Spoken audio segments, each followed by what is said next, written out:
Yaorana, merci de nous rejoindre sur TNTV pour votre journal. Tout de suite, les titres de ce soir. 13,4 milliards pour faire face à la crise. C'est l'enveloppe d'urgence débloquée par le pays pour tenter d'amortir les conséquences économiques liées au conflit au Moyen-Orient. Énergie, transport aérien, santé. Nous verrons où va cet argent au début de ce journal. Dernière ligne droite pour les municipales. Mike Léral nous rejoindra en direct pour nous parler de l'ultime débat organisé ce soir sur TNTV. Un rendez-vous avec les 4 candidats en lice pour la mairie de Papeete. Circulation très perturbée hier en fin de journée entre Punaouia et Papeete. En cause, la pluie qui a une fois de plus provoqué des inondations à Utumauro, un point noir depuis des années. On fait le point sur ce problème. Enfin, la fierté de Bora Bora, la perle du Pacifique, brille aussi par la force de ses athlètes. Le club Faanui Gym rapporte 2 médailles nationales de l'Hexagone. Ce soir, séance d'entraînement avec ses champions aux muscles en béton et au mental d'acier.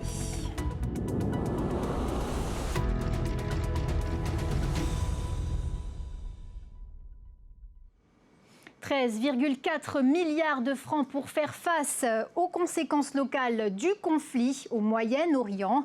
C'est l'enveloppe d'urgence prévue par le gouvernement. Un plan pour soutenir l'économie et le pouvoir d'achat. Le point sur ces annonces avec Sophie Guébel et Jeanne Tinoroy.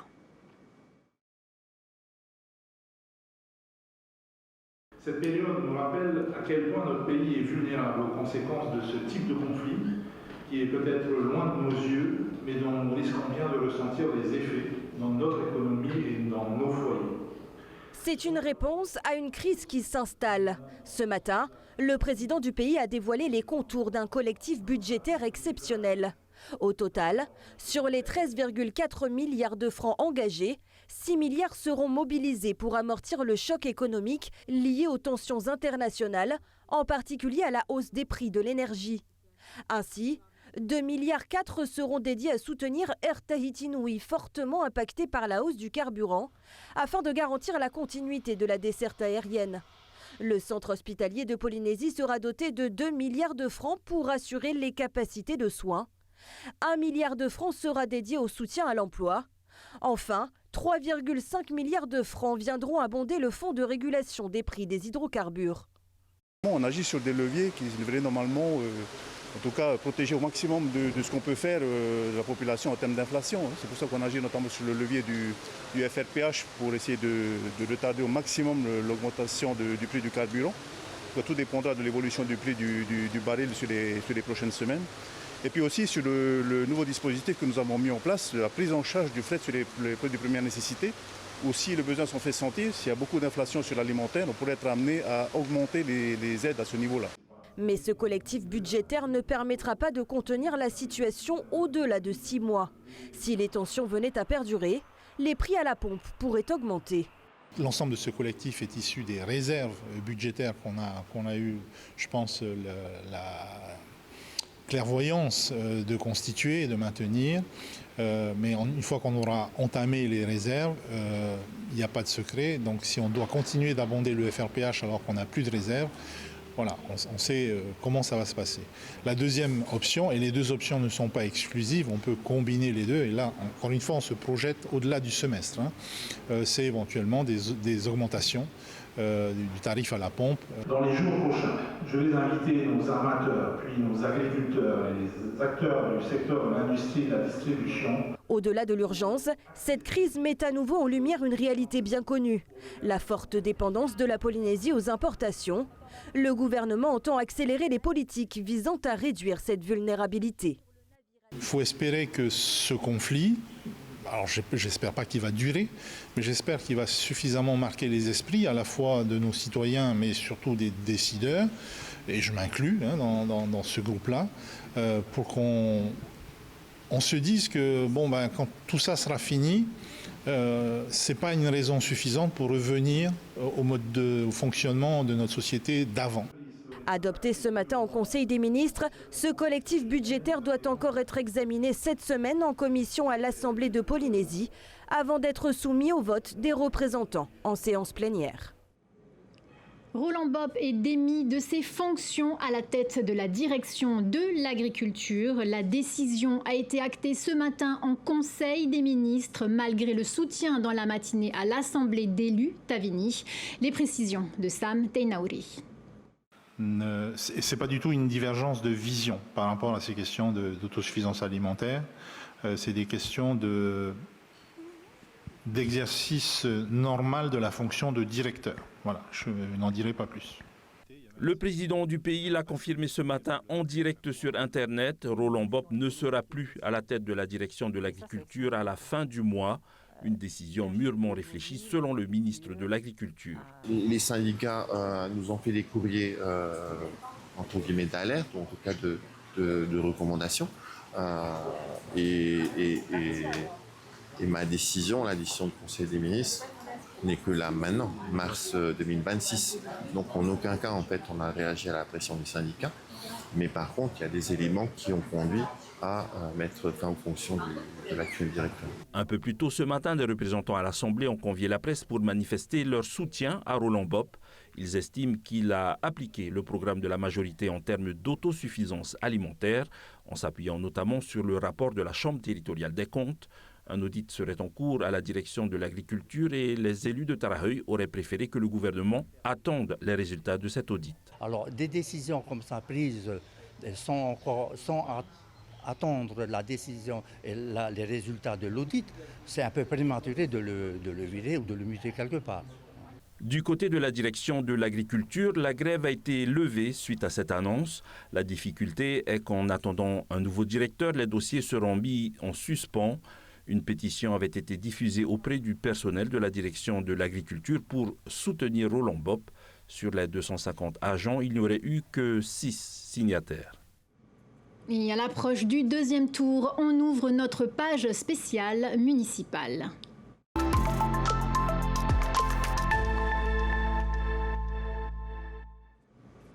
Dimanche, les électeurs de 22 communes sont à nouveau appelés aux urnes. Au total, 48 listes sont en lice dans les communes de plus de 1000 habitants, dont 9 issues de fusion. Dans les communes de moins de 1000 habitants, ils sont encore 141 candidats à espérer un siège. Et dans l'entre-deux tours, le Tapura indique désormais clairement quel candidat il soutient. Parmi eux, le maire sortant de Tumara, Cyril Tetouanoui, condamné à 2 ans d'inéligibilité. Ne pouvant pas être présent au second tour, il a dû laisser sa place sur la liste Tapura Amui. Sans surprise, René Temeharo a aussi les encouragements du parti à Pape Été, de même qu'Henri Flore à Hitia Otera. Duel serré à la presqu'île, 2 quadrangulaires vont départager les candidats de Tayarap Ouest. Seulement 24 voix séparent les 2 listes en tête. Le maire sortant affronte ses rivaux de 2020, mais aussi d'anciens alliés. Le point sur ce scrutin sous haute tension avec Laure Philibert et Mataï Hourey. 24 voix. Une courte avance pour Tetouanoui Amblin. L'actuel maire sortant et ses équipes ne sont arrivés en tête qu'à Toahutu. Pourtant, pas question de faire alliance pour l'emporter. Depuis lundi, les jaunes tentent de mobiliser les abstentionnistes.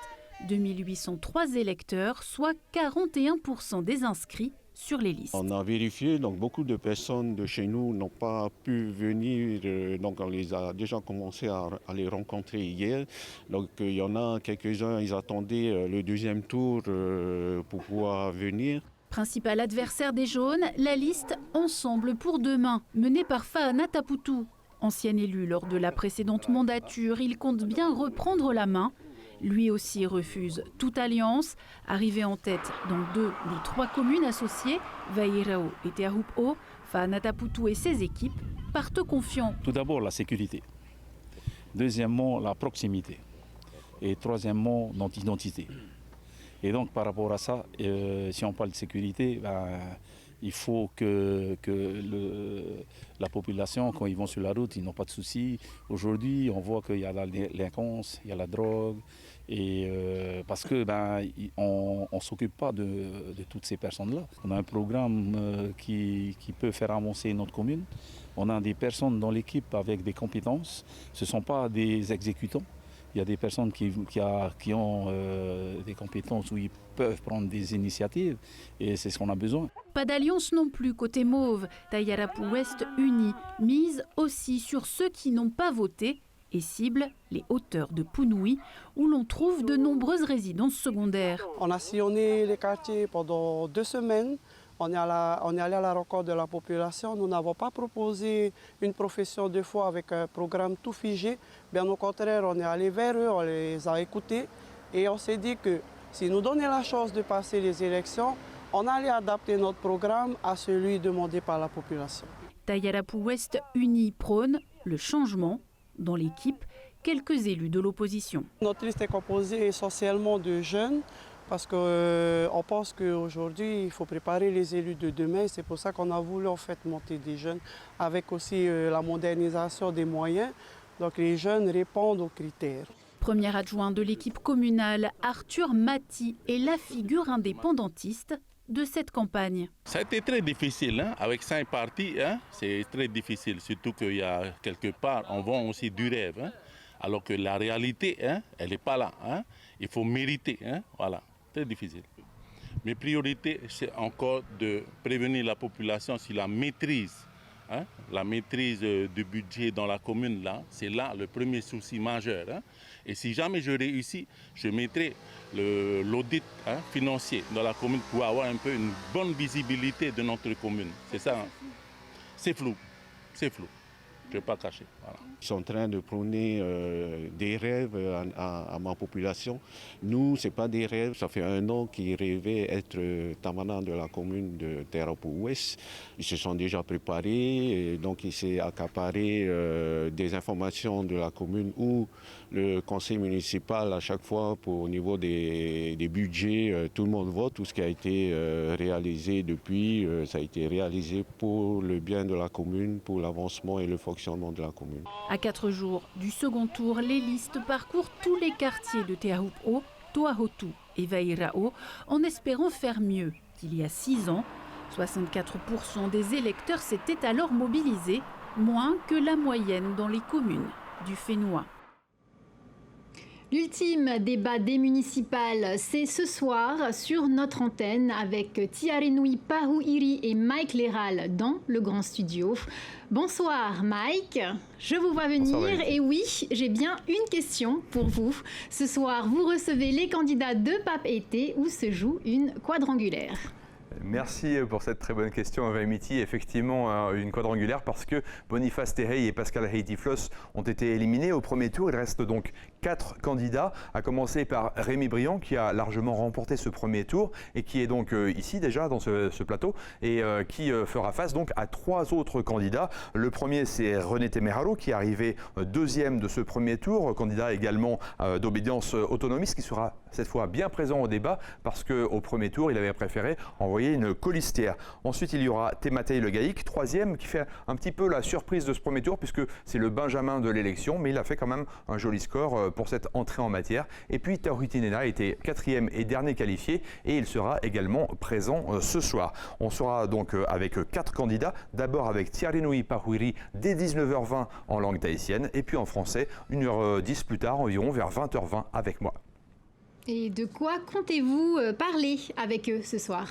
Eh bien, on va essayer de changer un petit peu des thèmes que nous avions abordés au premier tour, il y a une dizaine de jours. On va d'abord proposer à 4 électeurs de Papeete de poser 4 questions, une à chaque candidat. Ils pourront ensuite réagir, chacun s'ils le souhaitent. Donc, des questions un petit peu les yeux dans les yeux via la caméra. Et puis ensuite, on a choisi des thèmes également différents du premier tour. Comment vaincre les bouchons à Papeete, parce que ça concerne évidemment tous les électeurs de Papeete, mais aussi toutes les personnes qui passe, comment également rendre la ville plus propre et comment la rendre plus sécurisée. Donc des thèmes, vous voyez, qui ne concernent pas que les habitants de Papeete, Vaimiti. Merci Mike Leral, on vous retrouve tout à l'heure pour ce débat. Voilà pour l'essentiel de l'actualité politique avant le scrutin de dimanche.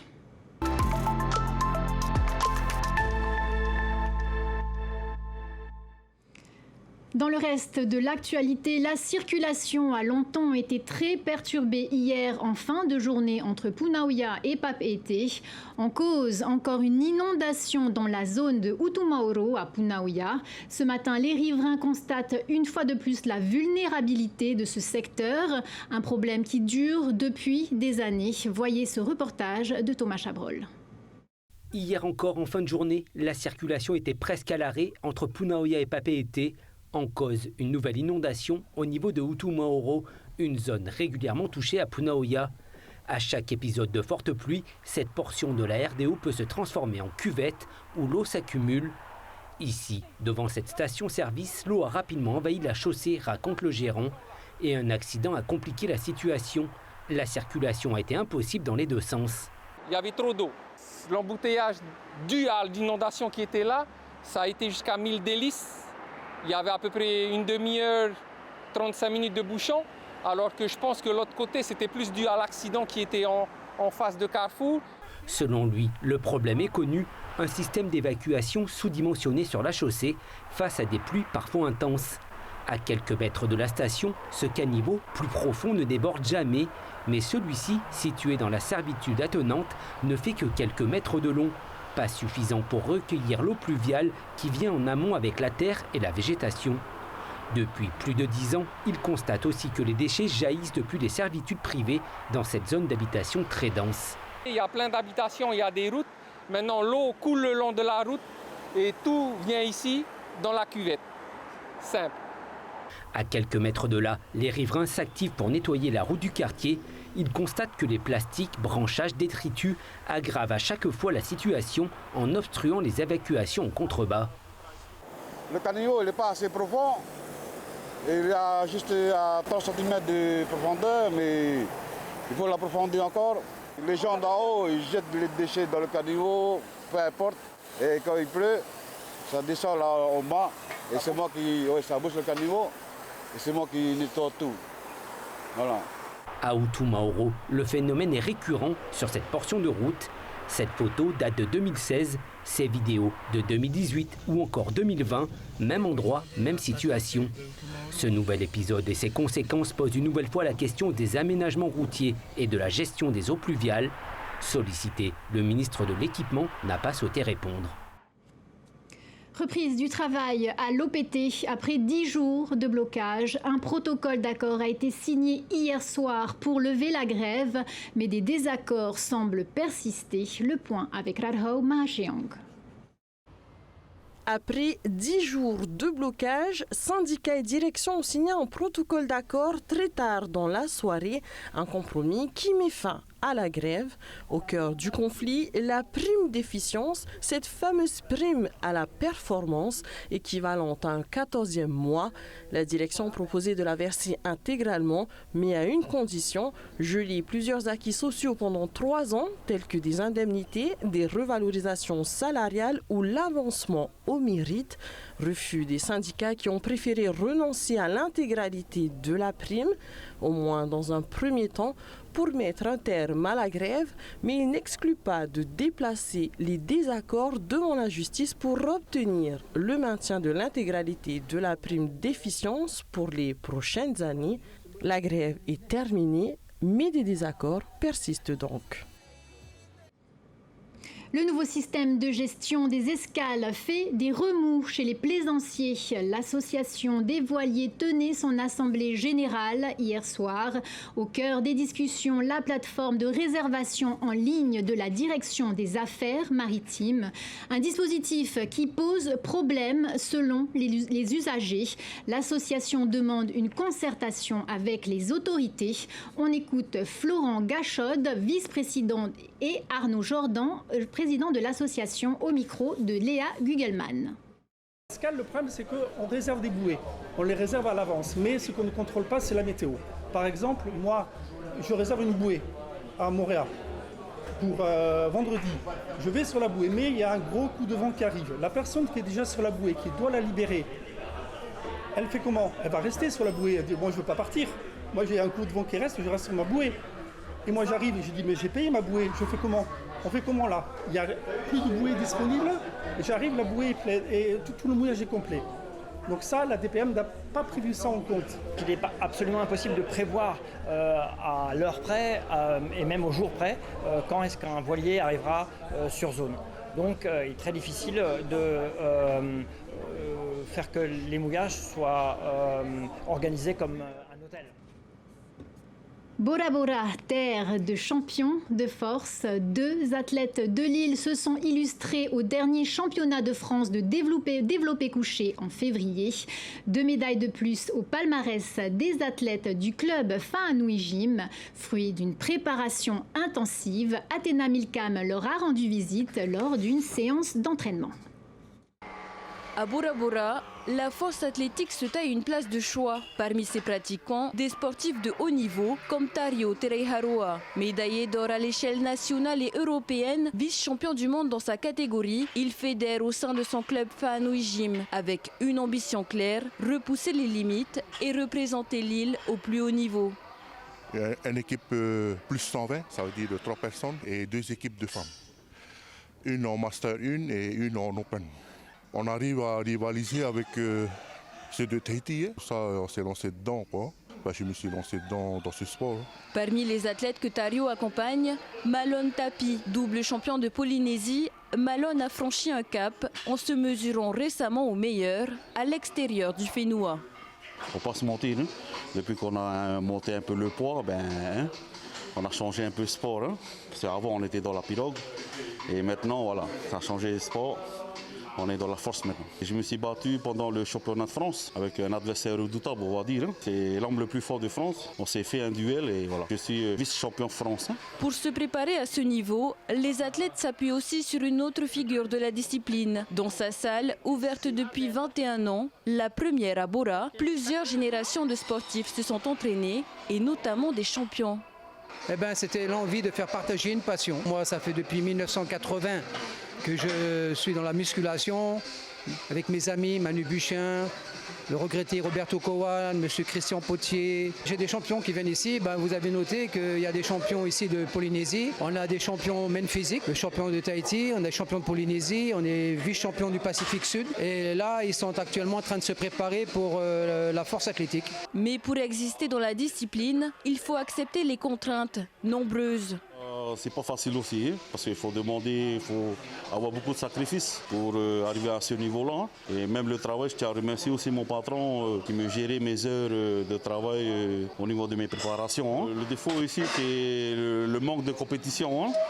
Des fois, tu es obligé d'aller sur Tahiti pour faire des compétitions et pour avancer dans le sport. Malgré ces contraintes, notamment géographiques, le club continue d'avancer grâce à ses soutiens locaux, les proches, mais aussi la commune au plan financier. Et derrière les performances, une même fierté, celle de montrer que Bora Bora ne rayonne pas seulement par son sublime lagon, mais aussi par ses sportifs. Et Tahiti United arrache le nul au Salomon. Face au Papou Dekari United, les Tahitiens ont longtemps couru après le score hier soir à Honiara. Menés à 2 reprises, les hommes de Samuel Garcia ont finalement égalisé au bout du temps additionnel sur un penalty de Teaonui Tehau. Score final 2 buts partout. Tahiti United occupe la 7e place du classement. C'est la fin de cette édition. Merci de nous avoir suivis. Restez avec nous. Votre soirée commence avec votre magazine local de 0 à 100 km/h. Juste après, place à un nouveau numéro de Healthy, l'émission qui vous aide à prendre soin de vous. Et puis ne manquez pas le grand rendez-vous de ce soir à 19h30, le débat de l'entre-deux tours avec les 4 listes de Pape Été. On se quitte sur ces images de l'exposition Pinceau de l'espoir à la Maison de la Culture. Très bonne soirée à tous et à demain.